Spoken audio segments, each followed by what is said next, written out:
Բարև ձեզ, սիրելի YouTube-յան հետևորդներ, սիրելի հայրենակիցներ, այսօր մեր առաջին եթերն է, կարծիք YouTube-յան հարթակում, և այսօր մենք հյուրընկալել ենք մեր գաղափարական ընկերներից Տիգրանին, բարև ձեզ Տիգրան ջան։ Բարև ձեզ Անահիտ։ Ում հետ այսօր մենք խոսելու ենք և քննարկելու ենք նիկոլիզմի ստերը, նրա ողջ էությունը, վերլուծելու ենք այն իրականությունը, ինչը այսօր զարգանում է մեր հասարակության շրջանակներում, այն ինչը մեզ այսօր շրջապատում է այս նախընտրական փուլերում, այս բոլոր պրոցեսները, և կարող ենք սկսել այն երևույթից, որ այսօր մենք տեսնում ենք մի խայտառակ իրավիճակ, որտեղ իշխանությունները մի կողմից շարունակաբար խոստումներ են տալիս, խոսում են տնտեսական աճերի մասին, խոսում են ինչ-որ զարգացումների, կեղծ բարեփոխումների մասին, առաջընթացի մասին, սակայն մի կողմից մենք տեսնում ենք, որ մարդկանց առօրյայում մեր հասարակության կյանքը լիովին այլ է, ամբողջությամբ անհամաչափ է, մենք տեսնում ենք գների անընդմեջ աճող թվեր, որոնք իրենց այդ աճով փաթաթված են մեր հասարակության կոկորդին ու խեղդում են մեր հանրությանը, այս սոցիալական ահռելի ծանրաբեռնվածությունը մեր հասարակության շուրջ ու այդ զգացողությունը, որ այժմ մեր հասարակության մոտ ձևավորվել է, վստահ եմ, որ ճնշող մեծամասնության մոտ, որ իշխանության կողմից այդպես բուռն քննարկման ենթարկված այդ համակարգային թալանը, որը իրենք վերացրել են և կարծես թե իրենք անընդմեջ դա պնդում են, դա ուղղակիորեն չի վերացել, այլ ընդամենը փոխել է իր ստրուկտուրան։ Անահիտ ջան, այստեղ ես կուզենամ շարունակենք թեման ավելի ծավալուն, լավ։ Նախ ուզում եմ ողջունեմ ձեզ, Անահիտ ջան, մեզ դիտողներին ու ընդհանրապես ողջ հայությանը։ Նախ առաջին հերթին շատ կցանկանամ, որ այս հաղորդումը դիտողները հարգեն բոլորիս։ Սա նայելու են բոլորը։ Եվ մենք չենք որոշում, որ անպայման ինչ-որ մեկին ստեղ պետքա վիրավորենք։ Դա Նիկոլը կլինի, թե Պետրոսը կլինի։ Մեր նպատակը ճշմարտությունը բացահայտելն է, թե ինչ է կատարվում իրականում ու ինչն է շարունակական տանջում հասարակ քաղաքացուն։ Երկրորդը, ինչ-որ նշեցիք կապված գների բարձրացման հետ։ Գերաճի մասին։ Այո, գերաճի, որովհետև ամենափոքր ձուն նույնիսկ թանկացել է մոտավորապես 20 դրամով, դա թվեր են, որոնք շատ ավելի մեծ են իրականում, ինչ-որ խոսում են գյուղատնտեսության աճերի, մնացած բաների մասին, ինչ հիմա կատարվում է, դա իրականում միֆ է նրանով, որովհետև եթե գինը թանկանում է, այդտեղից է առաջանում տնտեսական զարգացումը այս իրավիճակում, տնտեսական զարգացումը չպետք է փողի վրա հիմնված լինի, պետք է ռեսուրսների վրա ավելացված լինեն, մարդկանց արտագաղթն ու ուրիշ օտար երկրացիների հայտնվելը Հայաստանում ու նրանց ներգրավվածությունը այնքան մեծացնել է, որ նրանք ինչ ուզենան անեն, ես անձամբ մոտիկ եմ ապրում, ամեն դեպքում մեր մոտ կա։ Կներես ընդհատում եմ, նշեմ, որ Հայաստանի Հանրապետությունը այժմ հանդիսանում է մեր տարածաշրջանի ամենաթանկ երկրների ցուցակի առաջին սանդղակ զբաղեցնող մեր պետությունն է։ Գիտեմ, եւ ավելին ասեմ, որպես պետություն փոքր մասշտաբներով, այո, մանավանդ Արցախի կորուստից ու որոշ տարածքների հանձնելուց հետո ավելի է փոքրացել։ Ու գնալով փոքրանալը արտագաղթը Ռուսաստանի դեմ որոշ այսպես ասած խնդիրներ առաջացնելը դեպի գնալ Եվրոպա ու Թուրքիա հիմնական քաղաքականությունն է։ Վատթարացման մասին։ Այո, քաղաքականության այսօրվա ամենավատ կողմը, որ մեկի կոշիկը հանգիստ մաքրվում է, իսկ մյուսին ոչ մի բան էլ չի ասվում։ Այսինքն չի ասվում, գիտես ինչ, ես ունեմ երկու շահ, ես իմ սեփական պետության մասին եմ մտածում, ոչ թե գիտեք ինչ, իմ տարածքում մենակ Եվրոպան պետքա ունենա իր տեղը կամ Թուրքիան կամ մնացած այն պետությունները, որոնք իրականում չեն մտածում քո պետության մասին, բացի հայից ու Հայաստանում ապրող մարդկանցից, ովքեր ստեղ գրանցում ունեն, ովքեր հայրենասեր են։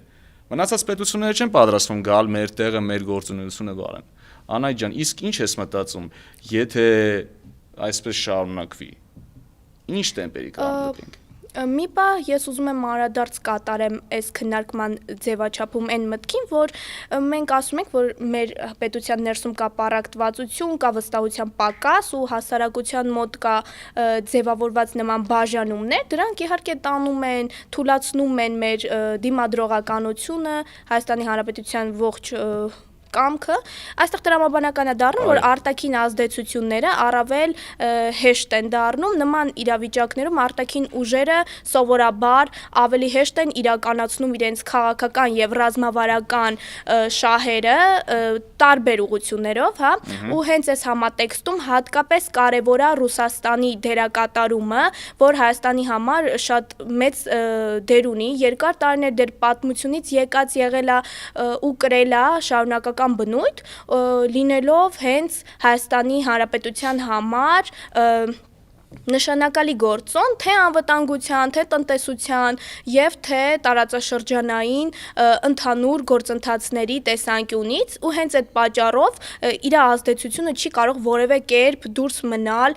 լուրջ քննարկումներից կամ որևէ բանակցային գործընթացից։ Եթե ես առաջնորդ եմ, ես պետք է հետեւյալը ասեմ։ Գիտեք ինչ ժողովուրդ, եթե ես այսօրվա դրությամբ այսպես չասեմ, կհարցակվեն, ամբողջ ճշմարտությունը պետք է ասել, եթե դու ուզում ես քո երկրի համար լինես առաջնորդ։ Ասես, որ իմ վրա հարցակվելու են, ձեր վրա հարցակվելու են, եթե ես որոշ զիջումների չգնամ, բայց փոխել ասելիքը դա արդեն իհարկե ստերից ամենամեծ բանն է, հենց ամենահեշտ ստերի աստիճաններն է։ Դե վերջի վերջում մենք ինչ պետք է հասկանանք այս իրադրության մեջ, որ մենք այստեղ գործ ունենք պարզապես ոչ արդյունավետ, ոչ ադեկվատ ու ոչ ազգային, ոչ հայանպաստ իշխանությունների ու կառավարման մեթոդի հետ ու մի համակարգի հետ, որտեղ իշխանության սուտը ու կեղծ այս խոստումները, այս ամենը ուղղակիորեն չափ ու սահման չի ճանաչում ու մարդկանց վրա ընկնում է այդ ողջ պատասխանատվությունը, որը իրական պետք է տարվի իշխանության կողմից։ Այս ամենը իրար հետ փոխկապակցված է կարծում եմ, որտեվ այս փաստերը միանշանակ տանում են դրան, կարծում եմ չի կարող էլի պատահական բնույթ լինել։ Իսկ ինչ կասես ուսման առումով։ Ուսման կարծում ինքս լինելով ուսանող կարծում եմ, որ հիմա կրթության մակարդակը անկում է ապրում ուղղակիորեն այն կրթական մակարդակը, ինչը մենք հիմա ունենք, ուղղակիորեն աբսուրդ է ու խայտառակություն ու այն խոստումները նույնը, ինչը որ մենք տեսանք, երիտասարդները տեսան, որ իշխանությունները խոստացան ակադեմիական քաղաք, որը իրականում պարզվեց ինչ, որ իրագործելի է ընդամենը 30 տարի անց։ Ու այս իշխանությունները հույս ունեն, որ իրանք 30 տարի դեռ մնալու են իշխանություն։ Ակադեմիական քաղաք հասկացողությունը ինքնի ոչ մի բան է, որովհետև եթե ուզում ես ակադեմիական քաղաք կառուցես, դա կարող ես կառուցել ամեն տեղ։ Ակադեմիական քաղաքը դա գործնականում ոչ մի բան է։ Դու քո սեփական բուհերի վրա պետք է դնես ինքդ։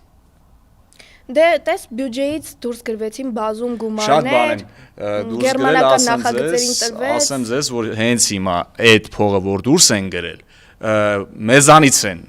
փաստացի իրականում վերցնելու։ Այդ դուրս գրվածը հիմնականում այն մարդկանց համար, ովքեր աշխատելու են այդ փողը։ Այդ ինչ որ դուրս է եկել, դեռ ոչ մի բան է։ Այսօրվա դրությամբ այնքան դանդաղ է գնում առաջ շինարարությունը։ Սակայն խնդիրը նա, որ ընդհանրապես արդյունք չի տվել այդ դուրս գրված գումարները։ մասին եմ ուզում խոսեմ։ Խնդրեմ։ Շինարարություն։ Տեսել եք ինչ է կատարվում Երևանի լճերում։ Իսկ դու տեսել ես օդի աղտոտվածության մակարդակը։ Չէ, կներեք, սխալվեցի։ Ինչ լճեր։ Երևանի փողոցներում, թե նույն բանն է, չէ՞, այս վերջերս։ Այ նույն բանն է, ճիշտ է։ Այսօրվա դրությամբ Երևանի փողոցները վերածվել են լճերի։ Լճերի, որոնք ոչ մի ձևով չես կարողանում հասկանալ որտեղից է առաջացել։ Միջև հիմա, միջև իշխանությունների այս պիկով աշխատանքը դա չէր կատարվում։ Այսինքն գիտեք ոնց է։ Միտեղ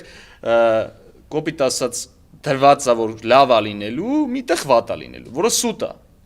Այդ ամենամեծ սուտն է, որ միտեղ կարող է լավ լինել, միտեղ պետք է վատ լինի։ Դա մեզ համար կուտ է։ Մեզ համար ոնց որ Նիկոլի կտերն են։ Դի շատ դաժան է, բայց Նիկոլի իր թիմի այն մարդկանց, ովքեր այսօրվա դրությամբ մեր հաշվին են ապրում։ Հասարակ քաղաքացու փողն են ուտում։ Այս շարունակվում է։ Սիստեմը շարունակվում է նույնը տածել, որովհետև մենք նենց հասարակարգում ենք ապրում, նենց վիճակում ենք ապրում, որտեղ ոչ թե առաջինը ազգն ու պետությունն է, այլ հիմա չակերտավոր խաղաղություն է, ասենք, եթե խաղաղություն եք ուզում, հա, խաղաղություն տանք, լավ։ Գիտես ինչ իշխանությունները այդ թուղթը ծածանելով գնում են հիմա ընտրությունների եւ հույս ունեն, որ դա իրենց կփրկի այս ընտրական գործընթացներում, ինչպես տեսնում ես, նրանք անընդմեջ դա են ի ցույց դնում մեր հանրության աչքի առջև ու վախեցնում են մի նոր պատերազմի վտանգով։ Դրա համար ես ուզում եմ խոսեմ հենց հայրենակիցների հետ։ Հիմա ուղիղ ու հանգիստ։ Ես որպես հայ մարդ, այլևս չեմ ընտրելու Նիկոլին։ Բաց այդ ասում եմ, որովհետև նրա ծրագրերը այլևս չեն աշխատելու ոչ միտեղ։ Հիմա ամենակարևոր բանը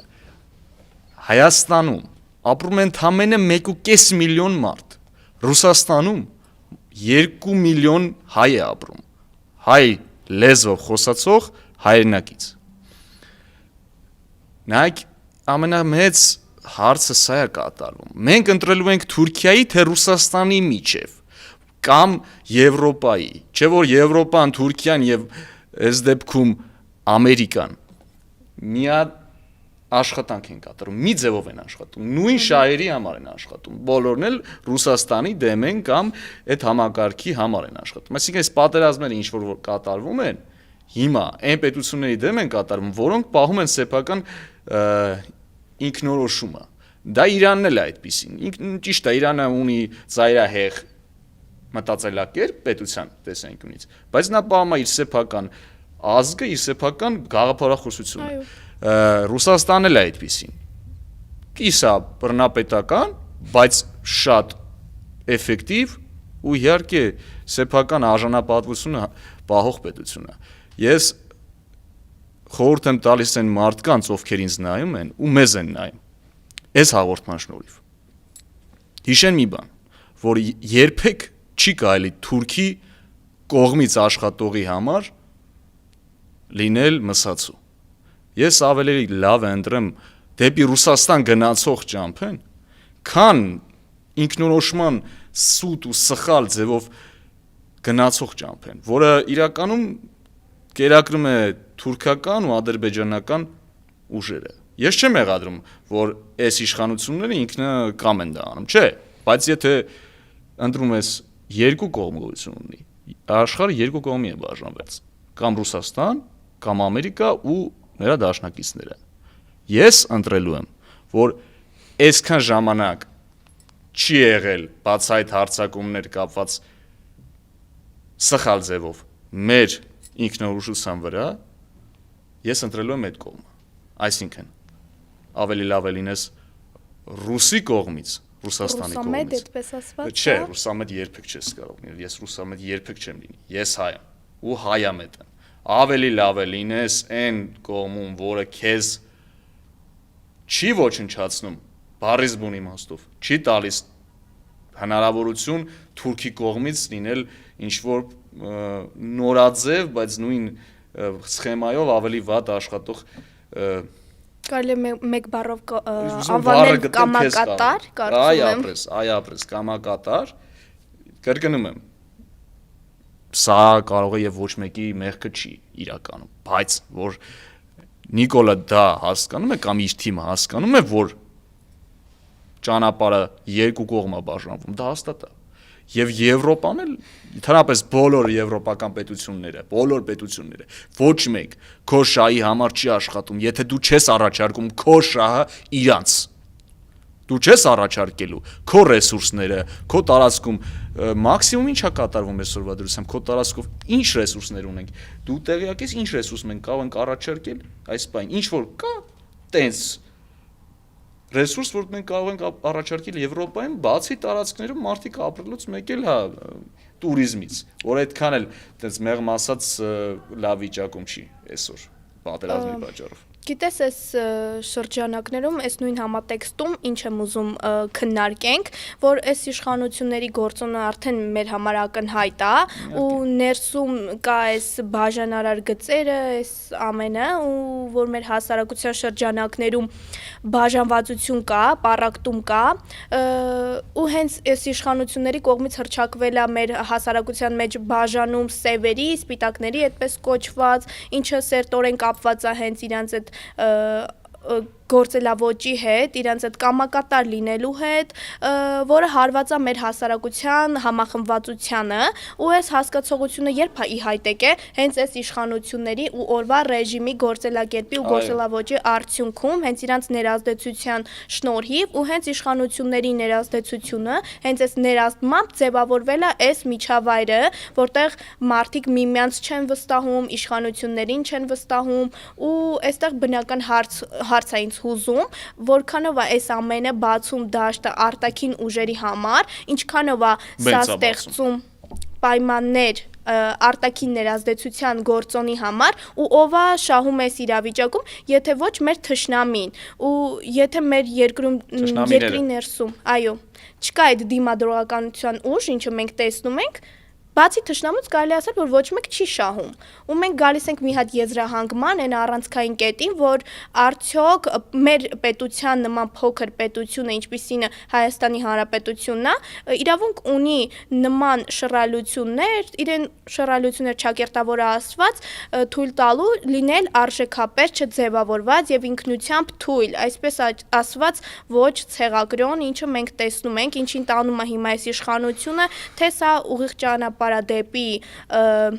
ճանապարհը մերձեցում բոլորի հետ, որը որպես փոքր ազգ, որպես փոքր պետություն։ Ու եթե sense վտանգ կա, ինչ պետք է սպասենք, ինչ հետևանքներ կարա հանգեցնի մեզ համար։ Գիտեք ինչ հետևանքներ կա, հետևանքները արդեն կան։ Գումարները ներդրվում են արտերկրներից 4 վտանգավոր տեղեր։ Ինտերնետ տիրույթ, որտեղ անբարոյականությունը ու իր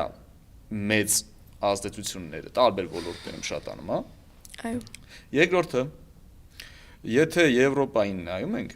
Եվրոպային, Թուրքիային հիմնականում չէ, դա ինքը Թուրքիան ավելի ավանդապաշտ պետություն է իրանով, ճակերտների մեջ, բայց դա մի կողմից, քանի որ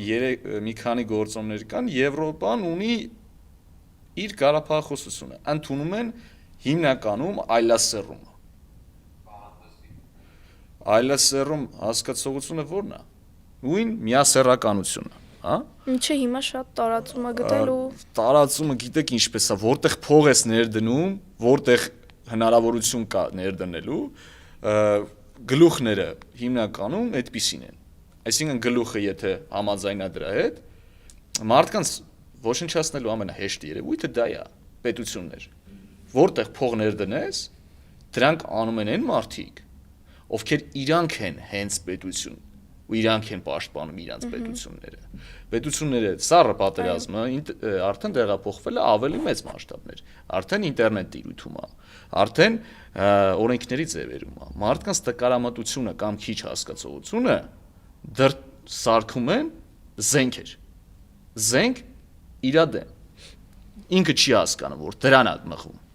Դա է կատարում։ Լավ, ավելի ճակերտները ավելի փոքր իմաստով է։ Երբ ազգը կորցնում է իր իմաստը, ինչ ձևով է ինքը շարունակվում։ Պարզ օրինակ են բերում Իրանը, երբ որ իրանց մոտ գլուխ եկան եկեղեցականները, իսլամիստները հիմնականում, կարծում ինչպես մոռացել եմ իրանց կոնկրետ ցեղի այդ ինքնորոշման գարուսների անունը ոնց էր, բայց իրանք փակվեցին իրանց մեջ, ստեղծեցին զենքեր, ստեղծեցին համակարգ, որը իրանց ամենաուժեղը դարձեց ամբողջ աշխարհում։ Մեր ելքը միակն նա է,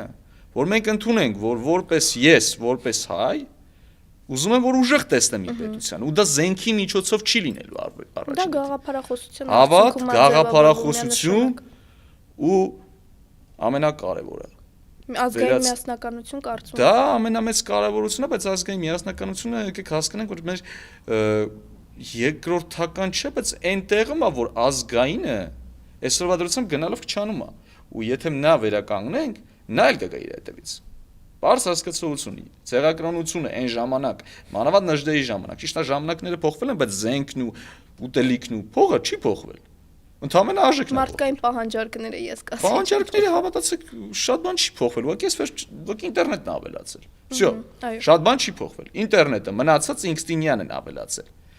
Ամենագլխավոր այսօրվա դրությամբ ինտերնետ տիրույթն է, որով մենք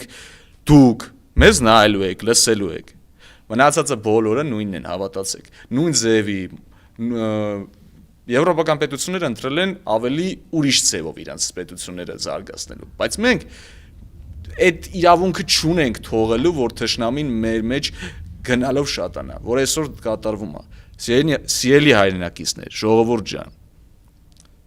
ընդհանրապես մի բան եմ ուզում ասեմ։ Եթե մենք որպես ազգ մի գաղափարախոսության համար չապրենք, մեր վերջը նա է լինելու, որ մենք ստիպված կընդունենք մեզ տրվող ամեն տեսակի պարտադրանք։ Առաջինը արդեն եղել է, դա Արցախի կորուստն է եղել։ Կապ չունի թե հիմքերը որտեղ են, թե որտեղ է շանգլուխը, որտեղ ոտքերն է, կոպիտ ասած։ Հարցը նա է, որ շարունակվելու է դա, որովհետև եթե ուտելիքը թանկանում է, այսինքն գումարը ձեզանից ու ինձանից են գանձելու այդ զարգացման ճակերտերի մեջ։ Իսկ ինչի հակառակը չի կատարվում, ինչի չի էժանանում, բայց տնտեսությունը լավանում։ Հարցրեք ձեզ, ինքներդ ձեզ։ Ինչի է դա անընդհատ նույն կոլապսի մեջ շարունակվում։ Դե ԿՊԱ-ական մերձ տնտեսագետները ասում են, որ որևէ գնաճ չկա, գնաճը ահռելի չի, սակայն Հայաստանի Հանրապետությունը թևակողել է մեր տարածաշրջանի ամենաթանկ երկրների առաջին սանդղակ։ Ինչպես է դա ստեղծվել։ Ճիշտ է, Սանայի ջան, ու դա թվերով կան, ոչ մեկ չի կարող դրա դեմը առնել, ասել որ դա տենց չի, որ սա սուտ է, դրանք թվերով գոյություն ունեն, որ մենք ամենաթանկն ենք թե սպասարկման, թե ուտելիքի ոլորտում։ Այն դեպքում, երբ որ մեր երկրում սպասարկման ոլորտներից հյուրանոցների առումով մանավանդ երկու խոշորագույն կա։ Ճիշտ է, էլի կառուցվում են, բայց կա։ Ամեն դեպքում փողը չի գնում կոպիտ ասած գյուղատնտեսության մեծ աճերին։ Այն ինչ որ խոստանում են գյուղատնտեսության ու գյուղացիներին, այդ ծրագրեր են, որոնք էլի ասում են հետևյալը. դու արի իմ մոտ, ինձ փորձի հաջողանալ, ես քեզ կտամ հնարավորություն բարգավաճելու, բայց ոչ մեկ չի գալիս հասարակաղակացու խնդիրների մեջ մտնում։ Չի ուզում իմանալ, օրինակ Պետրոսը իր տանը ոնց է ապրում։ Գուցե Պետրոսը իր տունը Զիբիլյանոցի է վերածել։ Ու ինքը տեղ ապրում է, գուցե ինքը հոգեկան խնդիրներ ունի, օրինակ են բերում։ Ոչ մեկ չի ուզում իմանալ։ Սա է ամենամեծ խնդիրը, որ մենք մեր ազգի, մեր պետության, մեր քաղաքացիների մասին մտածում ենք շատ քիչ ու շատ, ներողություն եմ խնդրում, շատ քիչ ու շատ կոպիտ ասած ճակերտների մեջ։ Նույն էս համատեքստում ես ուզում եմ իմ կարծիքը նույնպես իմ տեսակետը արտահայտել, որը ըստ իս նախքան այս ամենը քննարկելը մենք պետքա տարբերակենք երկու կարևորություն, ներքին քաղաքական պայքար եւ համակարգային թուլացում, ցանկացած երկրում էս բևեռացումները կարա լինի եւ նորմալ երևույթ է, ինչը կարող է դրսեւորվել, սակայն խնդիրը ձևավորվում է այն դեպքում, երբ այդ բևեռացումը վերածվում է ոչ թե գաղափարների մրցակցության այլ հասարակության բաժանմանը, հենց այդ սևեր, սպիտակներ հասկացողությունը, ինչը մենք այժմ տեսնում ենք, ինչը իրագործում է այս իշխանությունները, ու կարծես թե իրանց մոտ շատ էլ լավ այդ ամենը ստացվում է եւ արդարացվում է, ու մեր հասարակության ներսում այդ վստահությունը նվազում է, թե իշխանության, թե քաղաքացիները միմյանց նկատմամբ այդ պարակտման արդյունքները, դա իրականում թույլատնում է մեր երկրի ընդհանուր դիմադրողականության կամքը, մեր պայքարի ուժը, որովհետև համախմբված հայ հասարակությունը միշտ ավելի կայուն է եղել, միշտ առավել ամուր է եղել, անկախ նրանից, թե ով է եղել իշխանության գլուխը, այսպես ասված, ու այստեղ արտաքին գործոնի հարցը միանշանակ կարևոր է, առաջանում է նման հարց, երբ պետության ներսում կա պարակտում, որը արտահայտվում է այդ ցածր վստահության արդյունքներով, դժգոհության արտահայտման շնորհիվ, ու այդ պարակտումները երկրի ներսում արդեն իսկ ցուցանիշ են, որ արտաքին ուժերը ու թշնամական կողմը ունի հեշտությամբ ազդեցություն մեր երկրի յուրաքանչյուր ձևով այո թիրախավորելու համար։ Հենց տարածաշրջանում մեր կան ուժեր, որոնք միշտ ունեցել են եւ ունենալու են իրենց քաղաքական ռազմավարական շահերը, որոնք հետաբնտում են նման շահեր, այդ թվում Ադրբեջանը ու Թուրքիան, ու նրանք գործելու են հենց այս կերպով ազդեցություն թողնելով մեր տարածաշրջանային բոլոր զարգացումների վրա։ Վերաբերվում մանավանդ Ալիևի ես փոքրատառով կօգտագործեմ նրա անունը, ինչքան էլ որ իմպերիալից դուրս կգա մեծատառով։ Ալիևը երրորդ անգամ կրկնում, նա մեր պետության մասին ընդամենը երկու կարծիք ունի, որ մենք վերցրել ենք իր տարածքները, մենք գոյություն չունեցող պետություն ենք։ Սա ամենավատն է, որ մենք դեռ դա չենք հասկանում, որ ամենամեծ վտանգը ոչ թե Ռուսաստանից է կախված, այլ հենց թշնամուց է կախված, որովհետև թշնամին է, որ ֆինանսավորում է, ու նման ձևով շարունակում է մեզ ստորացնելը։ Ասեք, ես չգիտեմ, թե վաղը ինչ կլինի, բայց եթե թշնամին որոշել է, որ Երևանը Երևանը, ճիշտ է, Երևան կարող է լինել, որովհետև Էրեբունուց է, բայց Երևան չի կարող լինել, որովհետև Երևանը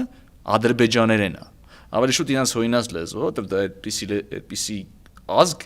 միջև 18 թվականը գոյություն չի ունեցել։ Ամեն դեպքում առաջին մեր ամենամեծ խնդիրը հենց դա է, որ մենք մեր թշնամուն որպես հակազդող չենք վերաբերվում։ Մենք պետք է պայքարենք մեր սեփական ինքնության համար։ Ես հոգնել եմ այս շարունակական ստերից, որ մարդիկ անընդհատ ուզում են փոփոխություն, բայց տեսնում են, որ գիտես ինչ, վաղը չի, մյուս օրը չի, սա չի, նա չի։ Մի նայեք տնտեսության այս ճակերտների մեջ ասված զարգացում հասկացողության հետ։ Սա զարգացում չի։ Սա ընդամենը ազատության մեծացում է։ Իսկ այդ ազատությունը շարունակական եղել է 15-14 թվականից արդեն սկսվել է։ Այսինքն 2000-ականների սկզբից։ Դա շատ մեծ ու իրար հետևից գնացող process է։ Process-ը ուղղակի չի կանգնեցրել այս իշխանությունը, որովհետև ունի հնարավորություն փող աշխատելու։ Իր ռեսուրսն է, իր տարածքում, որ մեկը գա քո տան մեջ, ասի, գիտես ինչ, ես ուզում եմ քո տունը վերանորոգեմ, օրինակ եմ բերում։ Իր տարածքն է, այսինքն իր հողամասն է, կոպիտ ասած։ Եկեք ճակերտների մեջ դնենք, հասկանանք։ Հողամասն է, թողումա, որ այդ տարածքը օգտագործեն իրան շահերի համար, իրան էլ փող տան դրա համար։ Այսքան բան, բայց որպես ազգ, որպես պետություն մենք ընդամենը երկու խնդրի առաջ ենք կանգնում։ Երկու խնդիր։ Բազմա ազգ պետություն դառնալը ոչ մեկի ձեռք չի տալու։ Հավատացեք ինձ։ Այսօրվա դրությամբ ես տեսնում եմ ոնց է հնդիկը հանգիստ իմ պետության տարածքում ձեր պետության առաջին հերթին, որովհետև ես ավելի քիչ եմ, քան դուք քանակով, ովքեր ինձ նայելու են։ Այսինքն մարդիկ ես մեկն եմ, դուք շատ եք։ Հանգիստ վիրավորում իրար, խփում, շատ հաճախ հայերի հետ կռիվանում։ Դու դա չունի վերահսկողություն։ Վերահսկողություն գոյություն չունի այդ փոքր խնդիրների հետ կապված։ Նույն ավտոբուսներում վերահսկողություն հասկացողությունը դրվել է մի վարորդի վրա, ով որ կռիվ է գցելու մի 20-ից 100 հոգու մեջ, մանավանդ նորերը, որ 60 հոգի միջև տեղավորում են։ Սա սիստեմ չի, սա սիստեմի ամենավատ ձևն է։ Սա ծաղրում ես համ վարորդին, օրինակ, եթե ավտոբուսին, համ քաղաքացուն, համ նույնիսկ մեքենային, որովհետև այդ մեքենա պետք է հալա տեղ հասնի քեզ։ Այդ առարական էլ է ծաղրվում իրանց կողմից։ Լավ, ամեն դեպքում բուն ասելիքը սա է։ Կառավարման սխեմաները 30-70 չկան։ 30%-ը կա, դեք ինչ 8-րդ դասարանցին էլ է կարողանում հանգիստ խափի, հասկանում եք, խափելը հեշտ է, կամ մանիպուլացնել հեշտ է, ոչ միայն մեզ, այլ նաև դրսից, դրսին էլ մանիպուլացնես, բայց դու իրականում փուչիկ լինես, իսկ փուչիկ լինելը Հավատացեք, որ եթե մի քանի էլ տարի հանկարծ լինի այս իշխանությունը, կզգացվի։ Ես չեմ զգա, դուք կզգաք։ Ձեր ողնաշարի վրա։ Չէ, որոզի որ մենք խորանում ենք, բոլորս էլ զգալու ենք։ Գնալու ենք Ռուսաստան, որի դեմ շատ մարդիկ խոսում են։ Մեր հերոսների մասին իրավիճակներն են գնալով պառակտվում։ Նայեք, երկու ձև կա։ Այն մարդիկ, ովքեր համ ուզում են վնասեն Նիկոլի թիմին, համ մեր թիմին, թուրքն ու ադրբեջանցին, որովհետև ինչ կան էլ չլինի, նա այստեղից է դուրս եկել։ Կապ չունի միֆերը թե նա ով է, խիա ոնց է նրա թիմը։ Էլի հայալեզու մարդիկ են, վնասելու են իրանց։ Հենց որ դուք էլ ովքեր նայում եք նիկոլականներ, չգիտեմ, ականներ, ինչ որ մեկի կողմից, իմացեք, որ թուրքը ձեզ էլ չի խնայելու։ Ոչնչացնելու է ձեր հնարավորություններն օգտագործելու է, ով որ էլ գա ու շարունակի նույնը, օգտագործելու եւ փոխելու է։ Մարդիկ չպետք է լինեն օգտագործման ենթակա ուժեր։ Նրանք ռեսուրսներ են, բայց հայ ազգը պետք է ռեսուրս լինի սեփական պետության ու սեփական ազգի համար։ Մոռացեք պետություն հասկացողությունը։ Պետություն հասկացողությունը չպետք է բազմազգ լինի։ Եթե դա բազմազգ է, ուրեմն պետք է կոչվեն հյուրեր, բայց ազգը, գրանցումը, լեզուն, ԴՆԹ-ն, որը շատերը չեն հավատում, բայց հավատացեք ինձ ուրիշ ձև չեմ զգում։ Չեմ զգա ինձ կյանքում ուրիշ ազգ։ Ես կզգամ հենց այս ազգը կշարունակեմ որպես մանալ, ապրել եւ կներեք մանալ, որպես հայ։ Չեմ թողնի, որ իմ ազգանունը փոխեն ուրիշը դարձնեն։ Այն միֆերը, որ տարբեր երկրներում Ռուսաստանում լսել են, որ մարդիկ ասում են, որ գիտեք ինչ ամենակարևորը, որ մենք ավելի ուժեղ հայ ենք համանացածը, դրանք սուտ են։ Բոլոր երկրներում էլ, բոլոր հասարակարգերում էլ կան հայ ազգի լավը, որ ինքը իսկականից հայ մնացել ու հայրենասեր հայ կարելի ասել։ Զուլվողը, դե հայրենասեր մի քիչ այդ բառը այսօրվա դրությամբ արժե զրկվել է, այնպես որ հայ իսկական իմաստով են գնում առաջ։ Շատ լավ, շնորհակալություն Տիգրան ջան, այսքանով եկեք ավարտենք այսօրվա այս ոդկասթը եւ ի վերջո ամփոփելով միտքը ես ցանկանում եմ ասել, որ բոլոր հարցերը հանգում է մեկ մտքի, որքանով ենք մենք գիտակցում մեր իրական վիճակը, որքանով ենք մենք կարողանում մեր ներքին խնդիրները եւ արտաքին ազդեցությունների մեջ պահել մեր ազգայինը, մեր պետականությունը եւ մեր ինքնությունը եւ անկախ ամենից ինչը ստեղծվում է եւ արտաքին կենտրոններից ու նրանց հետաքրքրություններից վերջնական որոշիչ դերը մշտապես եղել է եւ մնում է մեր երկրի ներսում հենց մեր միասնականության մեջ, մեր մտածողության մեջ ու մեր ընտրությունների մեջ։ Այսպիսով այսքանն էր այսօրվա մեր ոդկասթը Տիգրանի հետ, շնորհակալություն հյուրընկալության համար։ Ես կուզենայի մեկ բան ասել եւ վերջացնենք կապված վերջին խոսք կապված հայրենակիցներին ու մեզ ընդհանրապես աշխատեք չվիրավորել այս post-ի տակ ու չգրել այն ինչ որ չգիտեք հարգանքով մեկս մեկու հանդեպ լինենք որպիսի այս արմատական վիրավորանքը վերջանա փորձեք հարգել մեկը մեկուն եթե դա ձեր մոտ չի ստացվում ուղղակի մի նայեք անտեսեք կապ չունի թե դուք ինչ եք մտածում այս հաղորդման մասին շնորհակալ եմ Всё.